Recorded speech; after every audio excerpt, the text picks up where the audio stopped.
Das Enfant terrible des Indie-Rock ist wieder da. Im April veröffentlichten The Kills mit Blood Pressures ihr 4. Studioalbum und zeigten selbst nach 8 Jahren keine Alterserscheinungen. That's what keeps us going, I think, is that's just sort of kind of humbly fascinated by how far we've come from when we first started. You know, I think most bands generally put everything into their first record, and then their second record is the one that they live or die by. They try and sort of make that their mainstream record, or it fails and then you don't hear of them again. And we never wanted to be a band like that. We always wanted it to unfold over, you know, half a dozen albums or more, you know, like Sonic Youth or Fugazi or The Cure. Ihr Debüt hatten The Kills 2003. Seitdem begeistern Jamie Hince und Alison mit ihrem minimalistischen, bretternden Sound. Dabei ist ihr 4. Werk weitaus poppiger und zwangloser als die Vorgänger, aber mit allen Ecken und Kanten, die so typisch für The Kills sind. For some reason, this was a time of writing that was just good to us. You know, it flowed. Songs just came. They didn't really have to work on them, and I feel like we have done a lot on the other records. We've sort of worked to leave things out and to make sure the song doesn't become too much like this or too much like that. Whereas this, I think we've become better at writing songs. For this period of time, it was just a lot easier. Things were fully formed, songs were coming out, whereas I think I kind of rely much more on rhythm and sound, you know, previous to this. This time it just seemed like, wow, it's actually quite a good song. Das lag vielleicht auch an der Umgebung, denn für die Aufnahmen zu Blood Pressures zogen sie ins Nirgendwo der USA.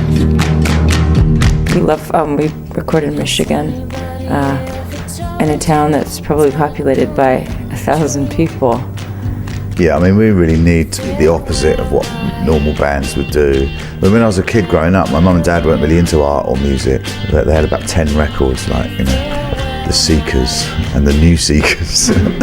So when I was playing music or doing art, it was something that I did in my bedroom. I locked the door, you know, I did it in private at night time when everyone had gone to bed. That's when I kind of did all that stuff, and I think the way I like to record is an extension of that. But also the reason that brought us, the thing that brought us to that studio in the middle of nowhere first place was because it was a mixing desk. Yeah, there was Ghost in the Machine. It was Sly Stone's mixing desk in the studio we use.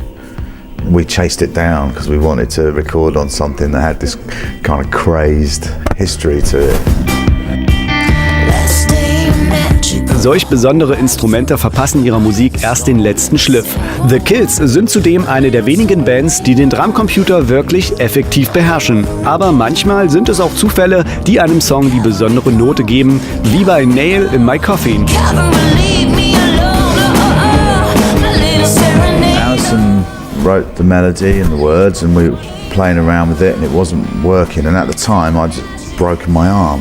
So I was in the studio, I couldn't play guitar. So I sort of found myself being a bit more of a director and being able to sort of really stand back and listen, not play. And it's such a different feeling to do that, to sort of watch over and conduct and you can hear where things should go and when things aren't right. And we just went through that, didn't we? Just like, I was saying, like, change key there, go tone up, and then we try that. And then it became this thing where suddenly we locked onto this thing where it felt like Fleetwood Mac with this kind of backbeat, this kind of dance backbeat, and that's generally what we went for. Well, that's what I went for in that.